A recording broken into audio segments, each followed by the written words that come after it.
You're not that rejection. You're not that meeting. You're not that Oh my God, show I'm gonna that cry. you're not that show that didn't go, and you're not that thing that people can't Larry. and you're not that thing that people can't Wait, see. why am I crying? No, but it's true because you are you are a pure expression of something that is very nice and unique. Oh my God, Larry, what are you doing to me? Hello. This is Jenny. You are listening to a free and shorter version of What Should We Talk About with Jenny Yang. Consider being a paid subscriber at jennyyang.substack.com. There, you can watch the full episode with links and time codes. And today, you will see the full convo about how many more years we think America has. That's right. Also, there's this random alternative to Coke Zero that I found. And there's a part where Larry Wilmore gives words of affirmations to me that make me cry yet again. And now, on with the show. What should we talk about? What should we talk about? What should we talk about?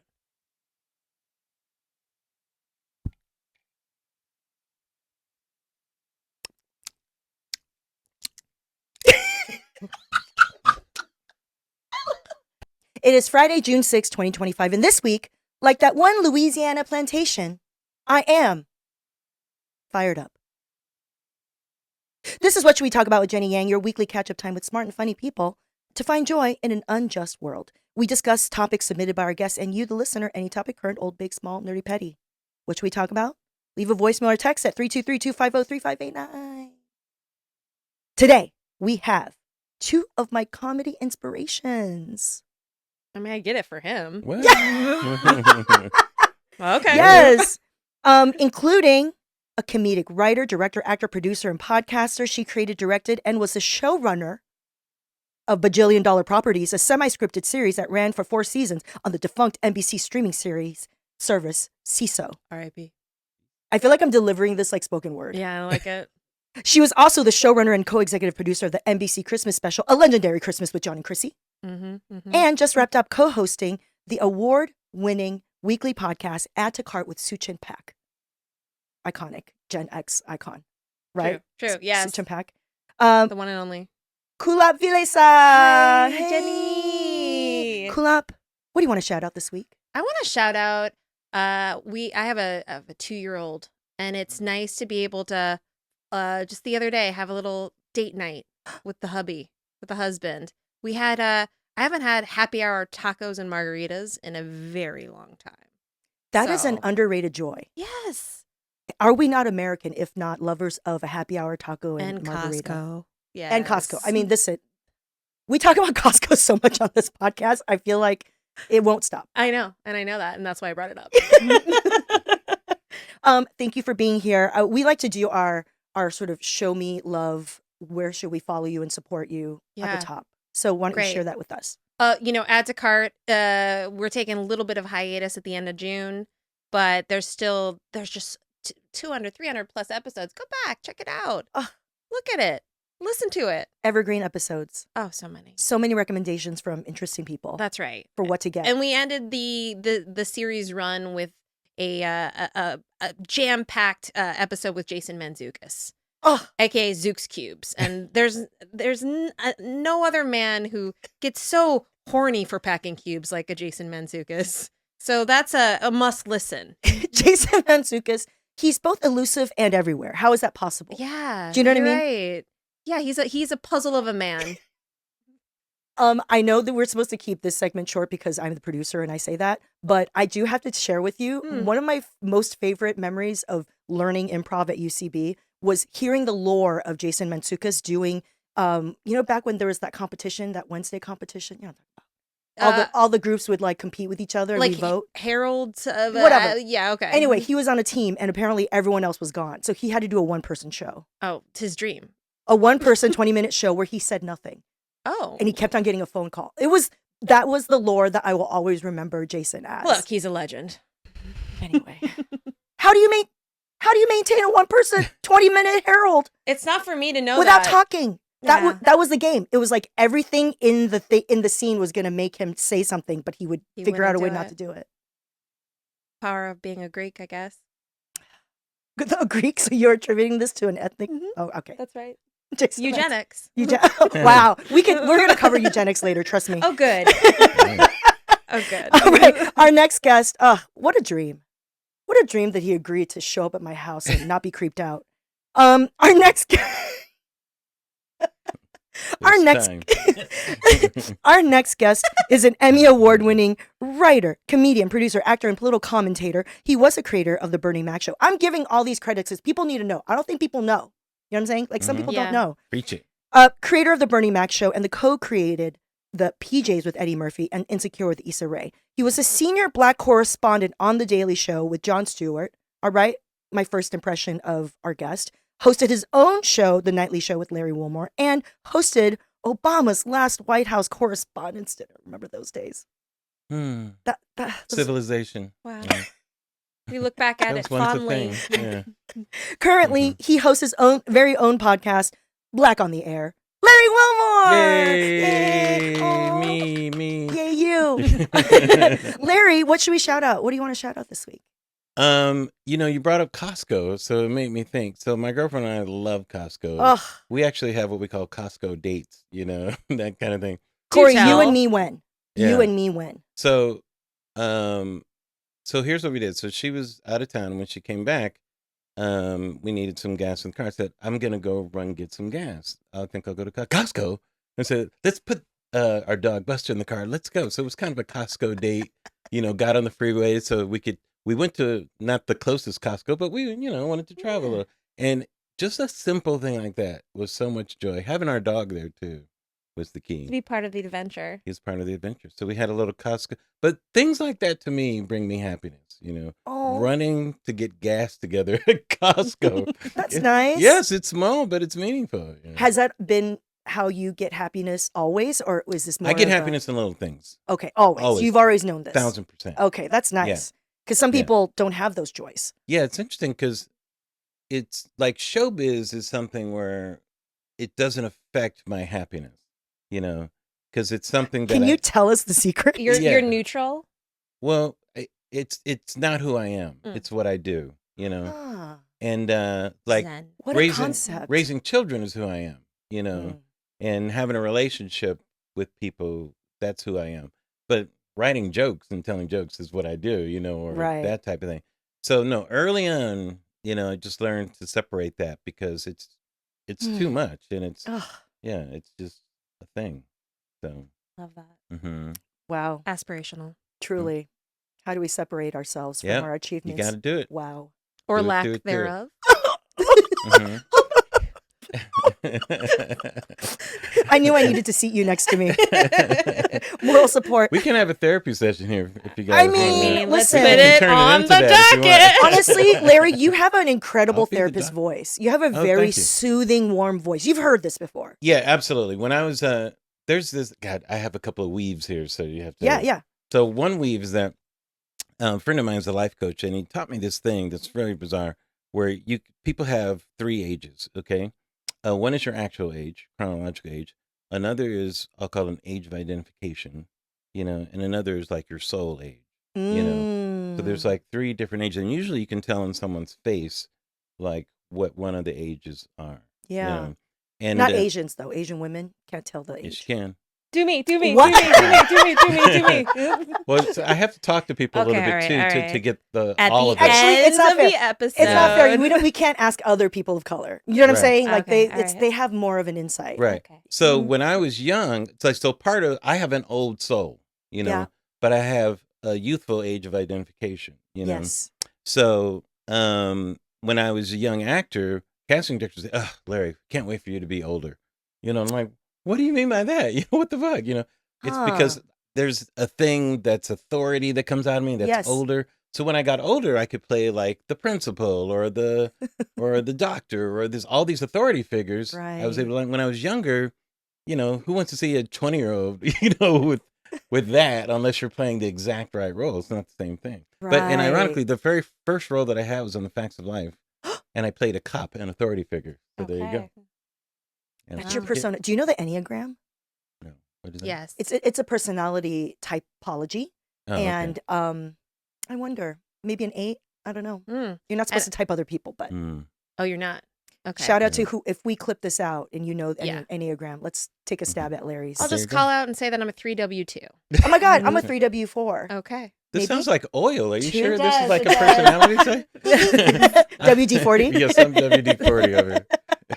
And then, on the fourth mic, never seen, but sometimes heard, is my fiance and co-producer of life, Corey Higgs. Hey now. And the reason we have him not on camera is because too many white men have podcasts. Mm. So Facts, Wow. facts. What do you do? So Yeah. punitive. Yeah. not punitive, just fair. Justice. Yeah. Justice. Thank Got it. you. We're righting Right. the wrongs. Right. And then for me, I want to shout out Ruby Ibarra, who was selected from so many people to be featured on the Tiny Desk concert.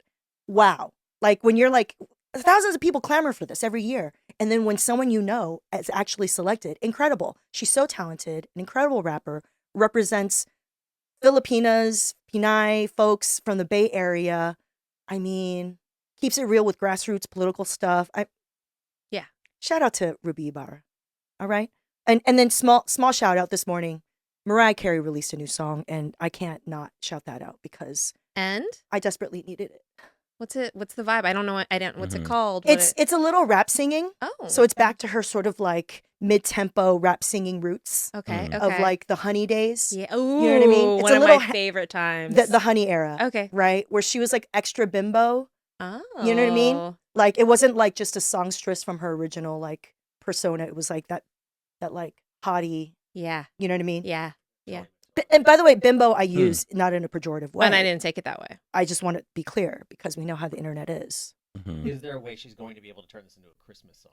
Of course. Mm. There's always a Christmas remix on everything. Yeah. All you need is jingle bells. That's the key. Wait a minute. All you need is Mm. jingle. I'm not good enough at music theory to figure that out. Incredible though. On today's agenda, we have number 1, podcast update. Number 2, butt nugget of the week. Number 3, where are the Southeast Asian stories? Good question. Number 4, give your best conspiracy theory and Larry will debunk it. Number 5, how much longer does the U.S. have? Mm. Number 6, Black Americans leaving America for a softer life. Number 7, I've become obsessed with American mahjong. I play with the homies about once a week. Number 8, if we have time, does God exist? What a small question. Mhm. Yeah. Okay. Number 9, we're going to do a taste test. And number 10, action items. Action items is something we refer to as a place where you, the guest, maybe get inspired to take action after the end of this episode because of a recommendation, because of something we talked about. Maybe it's a product you want to get. Mhm. Maybe it's a new way of life. Like if God doesn't exist, go out and invent God.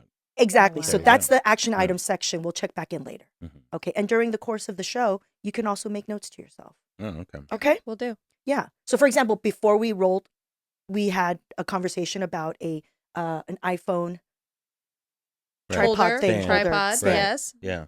And I will Very be sending impressive. that link. I will be Thank you. sending And that. I Yeah. need that link. That'll be an action item. Very For me- impressive setup for those of you that can't see it. I know. At some point, we're going to do a behind the scenes kind of situation. All right. Yeah. For those who have subscribed and are paying. I mean, listen, we are out here with a new business model where we're Mhm. trying to not care about Hollywood and legacy media. I mean, you are exactly the right place.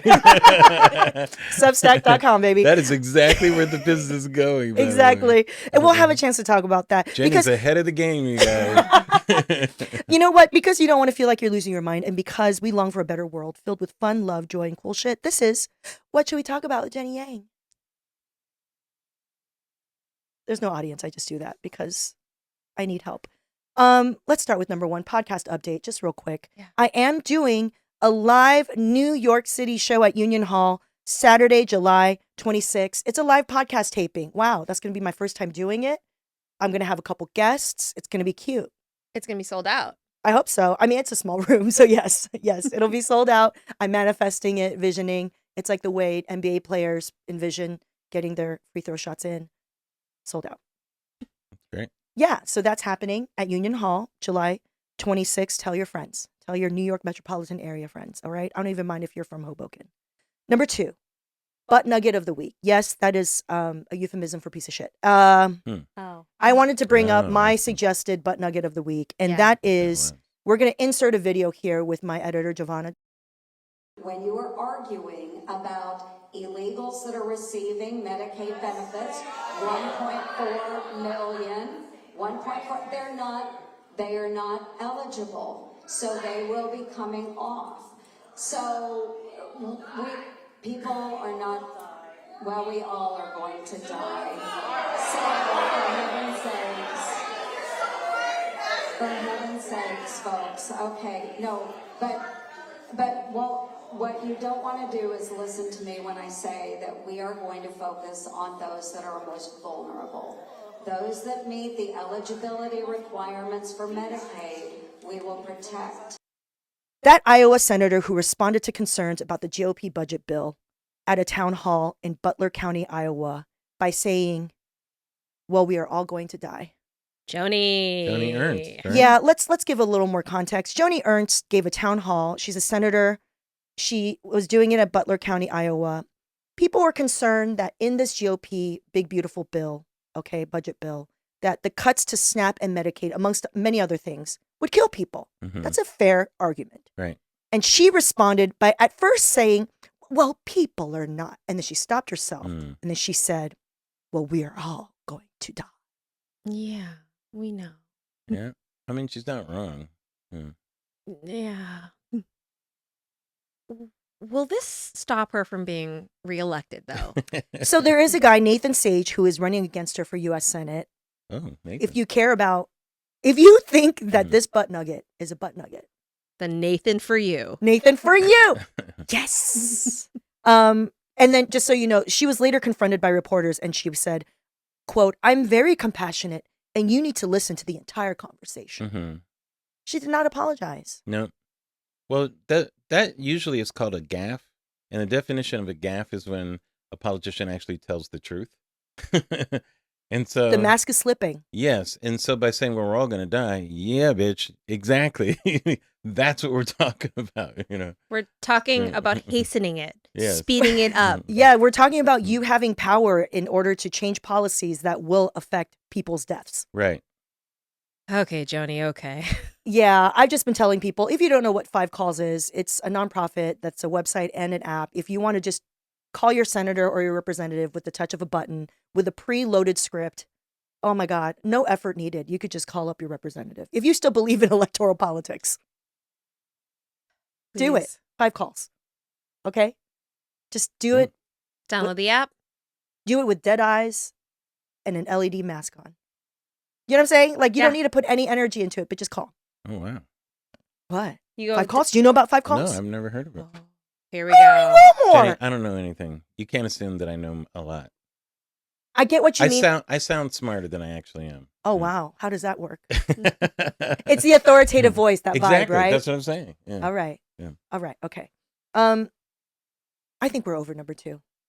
Are we over number 2, Corey? Yeah. Number 3. Let's get into it. Where are the Southeast Asian stories? Where are they? Kulap, you brought this up. Why should we talk about this? Well, the venerable, I don't All know the Vs. words, Geena Davis Institute did a recent study on Asian American representation. I forget the name of it right now, Jenny, what the official title was. It is called Rewriting the Script, : it's always got to have a colon. Yeah. A new era for API voices in Hollywood. Yes. Yeah. Yes. You want to hear some of the facts? I'd love to. Yeah, and then we can get into it. Number 1, this is the findings, okay? They did a full accounting over the last 15 years of API, Asian Pacific Islander voices, and they found that across 150 top films from 2010 to 2024, 7.4% of all characters were Asian Pacific Islander, which was a slight increase. All right? We have that. Now, within that, among all API characters on screen, most were identified as East Asian, 67.7%. Wah, wah. Boo me. With their dry earwax. Do you know this, Larry? Do you know what's about East Asians? Do I know about which part of it? Do you have wet earwax or dry earwax, Larry? We're getting really intimate right now. That's actually in my ears? Yeah. Do you know this? That's a really good question. I don't know if I've analyzed it. I would say it's in the middle somewhere. I think it's a mixed bag. Yeah. You know? All right. That means it's wet. It's wet. Mine is They are dry. wet. It's kind of like dry. Play-Doh, I guess. Yeah, no, that's wet. Okay. So mine Right. is flaky. Ooh. Yeah, East Yeah. Asians, they like pick it out. They No. like, Yeah. yeah. It doesn't It's drain crazy. out. Uh-uh. We got to pick it out. Oh wow. Yeah. Yeah. So, but I am Jungle Asian, Yes. Southeast Asian, and I'm Jungle Yeah, Asian. and I've Okay. got wet ears. Yeah. Laotians. Shout out yeah, to the Laotians. yeah. What's up, Lao people? Yeah. And What's so up, Lao? so East Asians, we dominated in the We're roles. Malaulaus. Where you Well, I know where you're not at Yeah. on the screen. That's right. Whoa. Snap. Additionally, 18.4% were South Asian, 10.4% were Native Hawaiian Pacific Islander, Mhm. and 3.5% were Southeast Asian. Yeah. Sad Yeah. face. Mm. Boo. API characters accounted for 5.1% of leads and co-leads, 7.8% of supporting roles, and 7.1% of minor roles. And then of all of them, of the leads, 50% were Pacific Islander. It was like Moana, probably. Mhm. Yeah, sure. Right? You know what I mean? Yeah. And then 37.5 were East Asian, 12.5% were South Asian. Mhm. 0 leads were Yeah. Southeast Yeah, Asian. that's tough. It is, you but know. also not surprising, but it's also like, oh, wow. It's what I call getting to control the narrative is what I always say is so important, you know, Yes. of a student. I actually did, not to pat myself on the back, but I did a pilot with Jessica Gao Oh, yeah. a few years ago. Love her. And, you know, it was a Chinese family on TV, you know, Yes. which would have been so played by Koreans, of course, mainly. I mean, the East Asians that dominate Yes. Koreans and Right. Taiwanese people with the last name Yang. But So people- many Yangs. there were, after our table read, there were literally tears, you know, of people saying, this never happens, you know. Yeah. Where you had, and Sami Kim was our exec, you know, so you had, you know, Asian woman exec, Asian woman showrunner, Asian cast, you know, with people some people you've seen before, some newcomers. It was so exciting to do that type of thing. And of course, doesn't make it, you know. Yeah, I remember I'm friends with Gao, and this was like fresh out of Crazy Rich Asians, Yes. so it Yeah. should have been the wave. Yes. Exactly. The That's wave exactly that never right. came. Right. This is going to change everything. right. And And yet, it changes nothing. Yeah. Yeah. And Jessica's hilarious, you know. Yes. she's One so of the funny. funniest. Yeah. loves Costco. Yeah. Yeah. There you go. Loves Costco. Yeah. Jessica Gao. Yeah. She could make her own key lime pies and sell them at Costco. I mean, she's very good at cooking and Shout baking. out to Jessica That's right. Gao. Yeah. That's right. I feel like what your story highlights is the fact that there is a graveyard in Hollywood Yes. littered with so many pilots and 1000% stories true. that aren't just, well, a lot of them are stories from people of color. Yeah. Frankly. Don't you think? I feel like as much as you can get through the hurdle of getting maybe even a pilot made, wow, Yeah. that's already huge. But to not see it on screen, so many. Well, So the, many. the thing is, too, like, that show, you could say, well, it wasn't perfect, but they have to be perfect to get through. Whereas so many other mainstream shows, Yes. like they'll redo this on it, or they'll try it out, or after 6 months, they'll do this and that, and they'll give it so many chances to be right. It's like, Yes. but our show was funny already, you know, but they have to be perfect It's puzzling. to make it across the finish line. Like, they don't have the opportunity to be not quite perfect. you know? Almost like a model minority. Like we have to get straight A's all the time. Yeah. I don't know why you haven't learned that yet. That is the box that they will allow Yeah. us to be in. I Yeah. feel like yeah. Do you have any more insight, because you've done so much development of stuff that we haven't seen Yeah. probably, as well Absolutely. as have been able to get certain shows across the finish Mhm. line. So, of the ones that you've been able to actually make and get Yeah. to season 1 at least, Right. what do you think was the deciding factor, Yes. if any pattern? Yeah, it's tough to say because there isn't logic to it. And I try to explain this to people because people say, how come that show didn't go? I said, let me stop you right there. There's no logical explanation for it. There's so many whims that go into a lot of this decision making. And a lot of it starts at the mysterious person, whoever's at the top, that sometimes you never even see, Yeah, you know, who might be making these decisions at the end of the day and they're in a bad mood or whatever. Yes. And they just pick the small, Venn diagram things that they have heard of in their limited, view of things. But, so it's always a miracle when things get on, know. Keeping them on is a whole different thing. But I wish there was one thing that does it, but a lot of it is timing, and maybe zeitgeist is another thing where you have to be lucky and line up with the zeitgeist, which is interesting that you brought up Crazy Rich Asians, because Jessica, I felt, was lined up with the Yeah, zeitgeist She completely. was. Completely lined up, and it was a good cast, Yeah. All the elements were lined up for that. They had first, they weren't crazy about it at first. It was Yeah. one of these, I've been in this situation before where they weren't crazy with the script, and we did a lot of work on it. And the pilot, when we shot it, really, Asian director too, by the way, Asian female director. Yeah. So that's what I mean. It was crushed in every way in terms of representation. Right. So we overachieved, of course. The pilot was so good. People were surprised because what happens with a lot of us is sometimes they'll discount us, and the expectations are, we don't expect much from this. So then when you deliver, they're like, oh, we didn't know that was going to be good. That happened to me with the Bernie Mac show, by the way. Where it was nobody was looking at what I was doing, nobody. And so when I delivered something, they were like, what is this? And How fucked up is that they react that way? Because you can see it in their face. Yeah. Where it's like they underestimated you. George Bush, George W. Bush, say what you want, but he talked about the soft bigotry of low expectations, which listen. believe me, has been in Hollywood for a long time. That was the best thing that he ever said. That phrase right there. Right. Okay. Yeah, I It's appreciate true that. though. The low expectations is they don't really expect a lot from you. Yeah. Because they disregard you a lot. You're invisible many times. Yeah. So when that's why many times you have to over deliver just for them to notice something. Yeah. I mean, this is something that I think about when, I'm on the TikTok and I see what the kids are saying. And they're, when they discover shows, like clips of shows like Girlfriends or Martin or like where they're like, what? How is it that there was this sort of huge like wave of Black comedies and shows in the 90s? And what they don't know, which correct me if I'm wrong, is that was when the FCC opened it up so that new channels outside of the big three, right, broadcast channels could happen. And they really needed content. And so they actually, they leaned on a lot of people of color to do lower budget shows. And they were able to get in the door. Yep. And I feel like I heard this from, like a WJ panel that Mara Brock Akil said that like that was a training ground for so many people. Right. Black creators, BIPOC writers.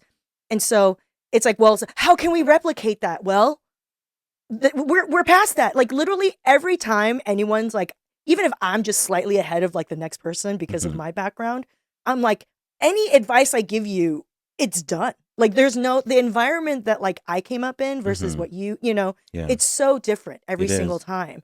And so here I am making a, 3 iPhone, 1 iPad show on Substack.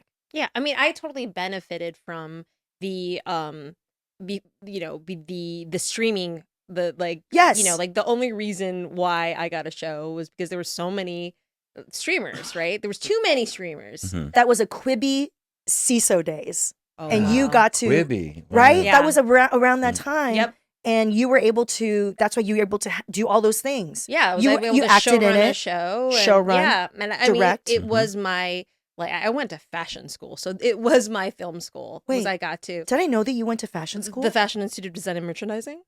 You went to FITM? I went to FITM. That's why I came to Los Angeles from Minnesota. Los Angeles. I didn't know that. Oh yeah, I did 2 years. I was the first sales rep for Ed Hardy. What? Before it was sold to Christian Audigier. Do you still have a bunch of sweet merch? You know what? I let it go. Oh, I evolved. do you know how many? Let it go. Do you know how many 21-year-olds would die for vintage Ed Hardy? Pre-Christian Audigier. I met the man. I met the man, the myth, the legend. Both Christian and Ed Hardy. Okay. Yeah. No, I watched that documentary. Anyway, this is a side note. This All is right. to the side. Who knew? Now I got to rethink everything. Yeah. That you were a FITM person. Do you like this Southeast Asian story? Anyone? I mean, are we trying to pitch your Is this? Fashion Institute Southeast Asian coming up in LA story? Is that what we're doing? I right mean, now? I don't know. I'm grabbing for straws. I want to change this report that Geena did for us. I know. Let's go back to the Southeast Asian of it all.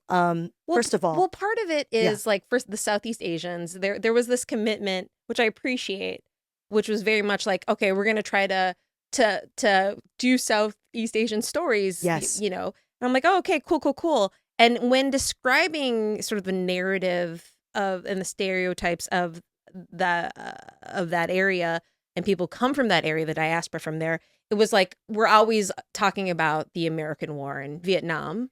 Yes. Well, I like how you said American War in Vietnam. Well, then there was the secret American War that was in Laos, where my family's from. Oh. And that's the reason why Yeah. we're here. But it's always like we're always the background or some sort of story within like that scope. Yeah. And to go away from that. But here's what's tricky is that this year marks our 50th anniversary Yeah. of being in America. And any sort of like, if we're going to do any sort of coming of age and like background, it's going to be because like me, my parents are war refugee survivors. And it's Yeah. going to always have that background. You know what I mean? So it kind of seems like I don't even, I look at this report, I'm like, yep, that sounds right. Yeah. I don't know what to do with it because I keep trying. Is it that I send this PDF ahead of any pitches that I do just to prime people of like, hey, you want to do something? Like what can be, you know what I mean? Yeah. It's not that I'm not trying to put stories out or how to like, I don't know how to just fully be whole in myself without, you know, bringing that part of the story. But then it's kind of like you're owning this like your pain and your tragedy to just fight for your joy in a way. Yeah. It's just a unique sort of American history. Yes. And I think the implication of that, frankly, is that it is an ugly consequence of American decisions that I think for media representation purposes really keeps people from actually wanting to see it on screen, if that makes any sense. It's like, why would we talk about what happened to your family? Because it's probably pretty tragic. Yeah. And like put it on American television for people to see. Why would an executive want Americans to see that? America hates to see the realities of our own policies in the world. That's just a fact. And then there's the most sort of recent like depiction of like a Lao family. Where? Dahmer. Oh! And so that's the tough, like, it's so tough because then I started this group called, which Jenny knows, it's called Los Angeles. Incredible. Very Incredible nice. I logo, love the incredible title. t-shirt. Lao people love a pun. Yeah. They'll try to do it in everything. So funny. So I started Los Angeles because when I came to LA to go to FITM, I didn't know anybody, so I wanted to create sort of a a place, a community, which generally is usually my house. And you've been Yes. to events. Incredible charcuterie boards. Thank you. It's That's what it's abundance. It's about abundance. Yeah. And so the filmmaker, Ryan Murphy's company, they reached out to us to kind of help with like casting. They did. They did, which I'm yeah. like, great, that's good. Okay. But it was so complicated and tricky because two of our members are related to the deceased. No. So then there It is a like, small community. It's a small community. And so now, and then it's just this weird, and they had feelings about it because they were like, this shouldn't have happened. Can we stop this? And then they found out that another family member kind of gave like the Permission. go ahead. Like, yeah. Ugh. So it was all that feeling while other people within our group are trying to get roles because we Yeah. want representation, but it's of this. Like it's so tied to tragedy Yes. and to pain, and it just was such a mixed bag. And so then I will say the positives is that one of our group members was also a cultural consultant on Yeah. that, so they did take great pains, but it's also like Yeah. ugh, like it's just ugh. And I didn't watch it because I don't want to. I know Yeah. the story. Just to be clear, I did watch it. Okay. And if I recall, the Lao representation included a victim Yes, right. of Jeffrey Dahmer. That's and right. it's And it depicts really his family ugly. too. Yeah. Yep. I mean, when it's like the most marginal, it's like already as an Asian American, period, even if you're East Asian, it's already 7.5%. And then within that, you got the Southeast Asians with its own history that is arguably even more economically and symbolically marginalized. And so when you have that little power, it's like, and you finally have access to like a production that could pay you, but then the story itself is like so challenging. Like, what do you even do? I feel like when Fresh Off the Boat came out, and I used to talk more about Asian American issues. My friend Angry Asian Man Phil Yu and I were a part of like a community screening of it, and we were like, "Why are we nervous?" We were like having drinks at Far Bar before we went to Japanese American National Museum for this screening, and we were like, "Yeah, why are we nervous? Oh, we should have a name for this. We should have a name for the nerves that we get right before we see some kind of mainstream depiction of our community." And so we just kind of brainstormed it, and what we came up with was representation sweats, rep sweats. Rep sweats. That's Right? it. It's like how you get meat sweats, but instead it's representation sweats because you're Yeah. anxious about how you're going to get portrayed, even if you've been involved. Right. How's it going to look? Because it's got to be perfect. Right. It's like whenever there's a bad crime, like, please don't let him be black. Please Yeah. don't let him be black. Yeah. Any crime. Any crime. Right. Please. Please, Oh, please. whew. Ooh, please let them be white. Please let them be white. Every group. Honestly, I always root for him to be white too. Yeah. Please Please let them be white. I mean, ally. Okay? Yeah. Listen. Some you already know. Sniper. Oh, he's white. We know who the snipers are. Remember when the DC snipers were like, oh, it was like two Yeah. black Right. folks? I was like, the precision of their work? I know. We like represent. Sorry. LOL. Yeah. No one saw it as a heartwarming father and son story. No, you know? no. It's like courtship of Eddie's father type of vibe. It wasn't that at all. But I'll just say this real quick. Yeah, Americans weren't always like not wanting to see the difficult past, let's say, that type of thing. Like very not too long ago, it was, Roots was the biggest thing on television, and it was all about that troubled past, and that had never been done before, and Right. and it was a huge blockbuster, and what's interesting is that you probably couldn't have that on television today because people would call it woke, or they'd say it's DEI, Right. or it's victimizing and all Yes. these things, as opposed to just showing what actually happened in the past, which of course affects, the present and all that kind of stuff. So I mean, I feel like as with American stereotypes with groups, there's always extremes, right? We generally the bell curve of the American mainstream whole only really will generally accept either the most positive representations where it's almost completely two-dimensional and squeaky clean, or the nastiest, the most traumatic, like that's where you get into the trauma porn kind of category, I feel like. In terms of executives or whoever are the gatekeepers who allow for these things to happen. Now, in the hands of the actual filmmakers, if they're able to artfully do it in a way that is not as two-dimensional, then great, right? But that's always how I've seen the way racial dynamics and stereotypes function, and possibly how that works in the minds of like the gatekeepers. You know what I'm saying? Who are like, yes, I want to see. Maybe I do want to see a happy Lao family, but maybe somewhere woven in is the fact that they come from the sort of war refugee background. I don't know. Yeah, well, look, Could that happen? I don't want to hang on to that. That's like, it's rocked my family. Yeah. And I'm, but maybe what it is, Jenny, and I hope this isn't sad to say, but like, it just, we need more years so that we can be fully How many years happy. do we? How Well, many I'm years? speaking for the Lao community. Do we maybe around, the 60-year anniversary of us like seeking asylum here, will we be able to be happy? God, I heard myself. I will wait It was to be It happy. was a hopeful pitch, and then I right, heard I it. understand. Yeah. What do you say, therapist? I say you have to just tell your story and don't worry about those other things. Yeah. Yeah. And your story doesn't have to be historical. It could be contemporary, but still have the DNA of whatever happened in the past. Yeah. But just tell your story. Okay, I'll try, Larry. Yeah. I'll try, Larry Wilmore. Tell the story that makes you happy as opposed to that makes you sad. Start from that, Yeah. Tell a joyful story. There you I go. like that. I Look do at too. that. Yeah. And you'll find, believe me, there'll be enough real stuff in there. Yeah. It'll Dark, creep in. dark Well, closets and things like It's that. unavoidable. Yeah. But I think there's more appetite for diverse storytelling and audiences and stuff for your specific story. I always say the specific really is the universal. Yeah. Like Yeah. it's wrong to try to please everybody. It's better to have a narrow idea of what it is you're trying to tell, and then more people actually come to that party. It's counterintuitive, right? It is. Yeah. It really is. Action item: be more joyful.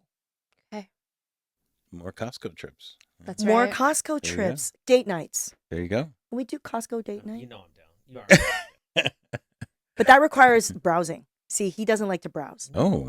I like to browsing. pitter patter. Yeah. I like to dilly dally. Yeah. I do too. I got no. I'll try every sample that fits within my dietary Yeah. restrictions. I'm down. All right. I'll Yeah. walk around You with heard that it here. cardboard cheese pizza all day. It's like National Geographic with me. I'm just pushing the cart, just looking at everything. What pops up in the Serengeti? Yeah. Just- Oh, I've right. never seen that before. Is that a good place to bring the dog to? Like, is No, that- no, You no, can't, not no. indoor, just on the Only patio. for the gas, yeah. Yeah. For the gas? How about the patio eating area? Are you allowed to? I don't know. I wouldn't bring Buster there. Yeah. Oh, He is does. Buster a wild one? Well, No, there's he's just, just- too many yeah. cars Yeah. and Stimuli. boats. Yeah, I think so. Yeah. Let's keep that separated. Ah, Buster. What's Buster, by the way? I want to know. What Buster's an English lab. Oh, hmm cute. Yeah, he's a good one. Insert photo of Buster here. If you like, yeah. Oh, okay, great.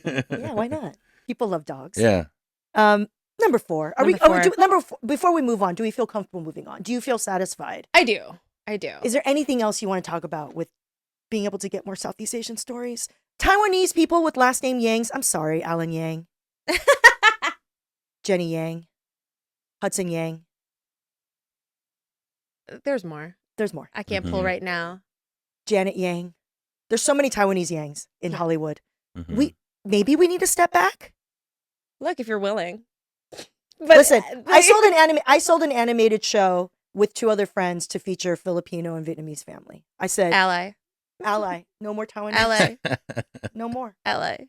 But I think that's such a misnomer because it's like, why would it be? It's not other Asians that are the issue. Right. Thank you. Exactly. It's like, what are we? It's not a 0-sum It's- game. yeah, it's well, not, unless you and I get don't out of feel the that way, way. we can't make this other Yeah, thing. it's not like you're holding me Your back. Like, I'm not. no, Thank it's you. it's gatekeepers. It's it's Yeah, like yeah. And I wish it was only about money because it's it doesn't not. make sense otherwise. It's not. It's all about what white people want to watch. That's right. Mhm. Is that a beginning of a? Yeah. I just do the beginnings. All right, and we're back. Mhm. Number 4. Mm. Yeah, let's get your clipboard, your coach's clipboard. You look like a coach when you. Good, yeah. I like that. Yeah. I played sports growing up. Oh yeah. What'd you play? I played everything, but that was the era I played in. But I grew up in a neighborhood with some incredible sports people. At the end of the block, Greg Ballard. He ended up playing for the Washington Bullets. He was a basketball player. Across the street from him, Cornell Webster played for the Seattle Seahawks. Later on, grew up with these people. A couple of houses for me. Bill Duffy was All-American in Minnesota. He played with Michael Thompson, and he was in Magic's year. And now he's one of the top agents. One of his clients is Luca. He just texted me today. He's like my older brother. And that was just that side of the street in my Where was neighborhood. this? Wow. In Pomona, California. So That's right. You're from Pomona. I grew up around elite athletes in an elite athlete town. What you know? high school was this? Well, the local high school was Gary High School, but I went to Damien High School, Catholic school. That's where Bill went also. And What was so it I knew right away, you knew what it took to be an elite athlete. I was good in athletics, but I wasn't like at that level. Yeah, you know? right. So it gives you a lot of sobriety. You don't have Real false humble. hopes. Oh, absolutely. Right. You weren't one of those kids that was like, It's very this is my competitive. ticket out of Pomona. No, it wasn't that at all. Yeah. Yeah. You're like, no, I'm not this. I better But start writing. But I was very competitive and I was good. Like That's great. I was blah blah blah whatever. But I just knew I'm not that. So Yeah, in California, sports are notorious. High school sports are notoriously yes, competitive. very competitive. Once you get to like Yeah. any regional to state, I mean, it's Yeah. wild. Like I grew up in Torrance, Yeah. and which Northwest Torrance by the beach cities. And we were playing. North High was playing against Miracosta, which is Manhattan Beach. Mhm. Oh my God. Yeah. Okay, Manhattan Beach. This is where beach volleyball was invented. Yeah, they're not kidding Right. around. No, Okay, no. we got we got Pacific Islander club, we got Samoan club girls Yeah. who are hammering. I was just a little digger, Bruise, Yeah. bruise. 100%. Yeah. It was so spicy, their hits. Yeah. I was like, And they're they not were even so tall. ringers. They really are high school or whatever. Yeah. They're so like and, Yeah. and tall Aryan white girls. It was Yeah. like tall Aryan white girls, okay, and Samoan heavy hitters. Right. It was like I had no chance. Okay, listen, Yeah. just a bunch of Asians, East Asians at North High School. No, thank you. The shortest Japanese American ballers came from our area. That's hilarious. That's because of history and that's a whole other thing. All right, here we go. Let's go. Let's go. Number 4. Give your best conspiracy theory and Larry will debunk it. I don't know if you prepared for this. I personally haven't prepared. No, so, that's yeah. fine. We're just Mhm. going to Yeah. off the cuff it, okay? Okay. Here we go. Larry, disprove that the pyramids, Mm. You have to give me your theory. that the pyramids were built with alien technology or by the alien themselves. Okay, so tell me what your theory is. I don't really have one other than What is your conspiracy theory? but that I guess the conspiracy theory is that they haven't fully proven. Okay, you're saying aliens may have been involved in I building mean, pyramids. it's a theory. Okay, It's a so- theory out there. I don't know okay, if you so- believe it. I don't You know don't have if to I believe it. fully believe it. All right, so here's my retort to that. All right, okay. So a lot of this is recency bias. Like people believe that the times they're living in are the best times in every way. Right. That it's impossible. Recency bias. Yeah, it's Yeah. impossible for people that lived before them to be smarter or to be ingenious or to have come up with things. Also, there's what I believe is a cultural bias, especially when it comes to brown people and other people around the world, that somehow they needed alien help to build incredible structures, whereas you never Yeah. hear that about, Stonehenge. correct, or the Well, or the some people math do that, believe that aliens. You're right. built that that's too. true, or the math that is in some of those things. No one looks at at the structures in Athens, and think that there's alien help, but somehow in Egypt it required that, or by the Mayans, or whatever. Right. Yeah. So I believe a lot of that is cultural bias and recency bias. I hear that. I hear that. Fair I enough. do hear that. How Yeah. about Tupac is alive? Okay. Now, that's a very good one because people want to believe that somehow tragedies don't happen to figures that they love. Yeah. So they want the desire to keep them alive and so strong. Elvis was in the same boat. Some people felt that Elvis wasn't really dead. Some people say that JFK Jr. didn't really die, Right. that he's alive. But it's this desire that people have to not see the people they admire be gone. It's a very human desire. Yeah. Larry's good at this. Yeah. How Speaking of Nazis, Yeah. there Yeah, let's speak about Nazis. Yeah. what a theory that conspiracy theory that Hitler Mhm. somehow survived Right. and died in like South America. Right. Yeah. It's what it is behind that, I believe, is that there's this unfinished business that people have when it comes to the justice of very evil people. Mm. And so people think Hitler got out of it easy by taking his own life. I believe so. There's a hope that maybe that I'm just talking about on a subconscious level, that there's no way, like he deserved to die a worse death than that. Right. He should have suffered. Kind Yes, of an idea. exactly. Right. So if maybe that's not true, maybe there's hope that we find out that he got what he deserved or something like Right. that. I think that's where that feeling comes out of. But all the evidence suggests that, both he In and that Ava bunker. Braun's body was down. Yeah, because Hitler, once he knew everything was up, he had nothing to live for. Yeah, it makes sense that he took his own life. He Hmm. had his art. Yeah, That's true. And his mustache. Yeah. Let's do this final one. The Mhm. Trump assassination attempt was a PR event. Right. Oh. That would only make sense if people in the crowd hadn't died. But because a person in Wait, the did someone in the crowd die? yes, Yes. One guy. correct. So because someone actually died means there's live ammunition, and you are not going to stage something like this with someone actually shooting into the crowd at an ex-president of the United States. So Trump, I believe, took advantage of that situation in his own Trumpian way, and maybe the people took advantage of it afterwards, for promotion and everything. Like I called him Donald Jesus Trump after that, because the kind of folk hero he becomes after that was amazing. Yeah. But people do shoot at political figures. Let's Yes. remember this. You can go President McKinley, of course. I think, of course, we know Kennedy was shot, Gerald Ford was shot at, Reagan was shot Reagan, at. mhm. Lincoln. Yes, Lincoln, of course. So Garfield. Yeah. So many presidents and ex-presidents have been shot at. That's not Yeah, that's a thing. unusual. It's not an unusual thing. All Is right. it Yeah. worth it though for him to have one guy killed for the sake of No, legitimacy for That's the whole not. thing? No, that's not how it works. Nope. Nope. Larry, what's the difference between a conspiracy theory and gossip? Ooh. Like, is it a conspiracy Mhm. theory that from the cast of the season of White Lotus, Mhm. that Walton Goggins and Amy Lou Wood weren't in a feud, but they had an affair? Is that a conspiracy theory? Is that Okay. simply gossip? That's a gossip. So Okay. I didn't see this current season of White Lotus. I saw the other two. Okay. Yeah. I was a fan of his from The Shield. He's Yeah. very good in The Shield. Yeah. So that's gossip. Let me tell you the definition of a conspiracy theory. So the Okay. conspiracy theory is when the person giving you the conspiracy theory, they demand evidence for the obvious, but expect you to swallow the preposterous. Okay. This feels like a math theorem. Hold on. Evidence. For the obvious, that's what they require, but you have to swallow the preposterous. So, Man on the Moon. So Okay.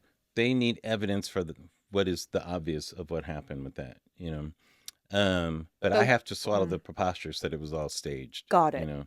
But Okay. they don't require evidence for that. Yeah. Okay. Okay. 9/11. It was obvious that planes crashed into those buildings, but they require evidence for that to prove that was the cause of what happened. But I'm supposed to swallow the preposterous that someone put explosives in that building when I guess everybody was looking the other way. Did you not watch the documentary Spare Right. Change? And somehow somebody was ready to go like that when these phantom fake planes, I guess. Why do you assume that the Yes. actual TNT was Yes. like a Wile E. old-timey Wile E. Coyote. Coyote one? That's exactly it. But that's the preposterous that I'm supposed to I swallow. see. What in But- tarnations was that? Yes. We don't have tarnations. We don't have anymore, right? tarnations. Yeah, What is a tarnation? kind of sad? Yeah. What is a tarnation? That went the way of consarnate, I think. Yeah, that was a good one. Concernant was. Thank another you good for this. There you Thank you. one. That was my professor thing. So Yeah. Yes. Well, sorry. Follow Yeah, up. no, I know no, you're you're trying to sure. move on. No, Yeah. it's fun. But It's what fun when you is start like talking about these. a conspiracy theory that is sort of widely believed? Mm-hmm. Because when we're talking about these Sure. conspiracy theories, it I all understand. feels like things like I don't buy. Right. Do you know what I mean? Like I don't. So is there one Mhm. that is kind of a little bit more? Well, there were some where we don't quite know what happened, but they lend themselves to so many theories, like the JFK assassination. Yeah. Right. Okay. Or And- Marilyn Monroe. Right. The But deaths her of celebrities, I feel like, is deaths, a lot of there's always contested. something in there. Now, Yeah. JFK assassination is interesting because at the heart of it is an injustice and an imbalance. So the injustice, of course, is, a beloved president is shot dead, of course, right? Tragedy. But the imbalance is that it's done by nobody. Okay, that's the imbalance. So rather than say the mafia or the Correct. CIA or IC. correct. So in any thriller, when you're writing a thriller, one of the rules is the hero and the villain have to have equal powers. Yeah, the weight. Yeah. Right. Either of them has to be able to do one the other. Right. If one of them is too powerful, you don't really have a conflict. Exactly. So emotionally for the country, they could not accept the fact that this nobody just got rid of this person that was beloved. Yeah. That just doesn't make sense. Okay. Yeah. Something, I could see something that. more important had to have happened. It had to have been the CIA or the FBI or Russia or Cuba or something. It can't just be this nobody who, A madman. yes, who, as we know from later things that happened, from what's his name, who shot Reagan for Jodie Foster, and Mark David Chapman, who shot John Lennon. We know there's a certain profile of people who want to be like those people that they're shooting. They want that Right. kind of attention. They think they want that kind of importance. Yes. And the way of doing that is by shooting that person. Now they're linked with them. Right. And- Forever. And, yes, now they have raised their profile. So Right. they kind of get what they, It achieves their goal because it does. because in their previous life they were probably positioned in a very powerless position, and so this is Yes. their way of getting infamy. They have immortality. Yeah. You Oh wow. Yeah. Fuck. Yeah. I mean, it's true. Yep. I mean, The so psychology makes sense. I mean, Yes. when you break it down like that, right. fine, Larry. Well, usually the simplest explanation is the explanation. Yeah. The more complicated one is rarely the explanation. Right. Sometimes it can be, but it rarely is. It's usually the simplest thing. Yeah. Like, Occam's razor thing. Yeah. well, because and also there, we have a thing called the CIA or whatever, and we know there are covert operations that do happen in secret, and they can be complicated. Yes. And we tend to conflate that with random events of violence or that type of thing. Like we put them in the same bucket sometimes, you know. Well, this is a good segue. Okay. This is a good segue to number 5. How much longer does the U.S. have? Yeah. I love that you suggested this Uh-huh. and that you pose it as a question for us to discuss. Right. I have some talking points to get us going. Great. I love that. Okay. Okay. That's awesome. I shared with you the New Yorker article that recently came out as a profile of Curtis Yarvin. It's called Curtis Yarvin's Plot Against America. Mhm. If you don't know who he is, this is the longest profile I've read in a very long time, by the way. It's a Were you dense able to kind article. of look I at read it? some of it. Okay. Mhm. So if you're not familiar, Curtis Yarvin is one of those people who started out essentially as a blogger, like a tech geek turned blogger who had this, I don't know how to put this, very strong opinions about a kind of world that we should be living in. And he somehow connected with a whole host of other techno geeks and investor types and alt-right types. And he is honestly one of the philosophical backbones of Project 2025. All of the people who we all talk about as these sort of uber villains like Peter Thiel, you know, Alonia, that whole crew. It's hard to understand this regime without understanding Curtis Yarvin, which is why I really read this profile very closely. And so this is here's some quotes about who he is and his thinking, because he literally bragged about being at Peter Thiel, the founder of Palantir, Peter Thiel's house to explain politics to him, to help him understand politics as Donald Trump was on the rise. So here's a quote from this New Yorker article. He believes that egalitarianism, far from improving the world, was actually responsible for most of his ills. So he wants to get rid of democracy. He argues that we shouldn't have democracy. We should have essentially a monarchy of ordained, deserving, smart people who are kind of like CEOs. Okay. Yeah. And so it means, you know, decimating the media, the academy. We have more of a republic than a true democracy. Sure. Sure. But, you know, the concept of the democracy where representationally we have at least some power of the people. He's talking direct representation.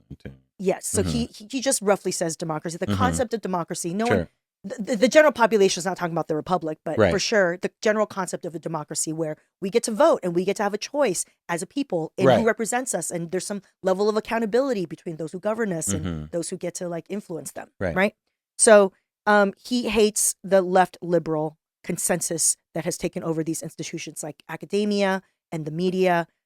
He wants a total reboot of the social order, the liquidation of the democracy, the Constitution, and the rule of law, with an eventual transfer of power to a CEO in chief, someone like a Steve Jobs or Mark Andreessen, he suggested. And then at some point, he even suggested someone like Trump or Chris Christie, like in like 2008 or something, of like strong arm CEO types to take over this, what some people call techno-feudalism or techno-fascism. He doesn't call it that. He calls it like more of a royalist or like a monarch. So that's just a basic primer on who this guy is, Curtis Yarvin, this little new piece of shit, this new butt nugget that is 100% on my list of uber villains. And so he calls like what's currently happening, right, where implementation of Project 2025 of decimating any semblance of a social safety net that we have, you know, defunding Planned Parenthood, all of that as just a vibes coup. It doesn't go extreme enough. It's just the vibes of a coup. That's his criticism within that network of people. Yeah. He says, I no longer believe that freedom and democracy are compatible. So to me, how much longer does the US have requires understanding that there is someone like Curtis Yarvin who's in the ears of people running this current administration. Yeah, it was an interesting read. It was a very dense read, but one of my strongest takeaways, which just baffled that this man's considered a thought leader and for as long as he has, and it's somebody who very much has conformed his idea of communication through online. Yeah. Well, look at that. You just caught the end of the free episode. For the full episode, check out jennyyang.substack.com. Paid subscribers keep me talking my shit, get the full extended cut plus bonus material. Being a free Substack subscriber is fun too. You get access to our subscriber-only chat where you can start threads about each episode and the wild news of the world with me and a like-minded community. Leave a voicemail or text at 323-250-3589 to get on next week's podcast agenda. And I mean, next week we do have the iconic Margaret Cho as our guest. And please do me a favor, and please be sure to follow, rate, and review wherever you listen to this podcast. It really does matter. I'm just getting started. I haven't even cut like a trailer for this. I haven't even done like an official launch. I just started sharing clips. So all your rating and reviewing is so helpful. Thank you. And if you write a cute review, we might just read it on the air. So thank you so much. Yay.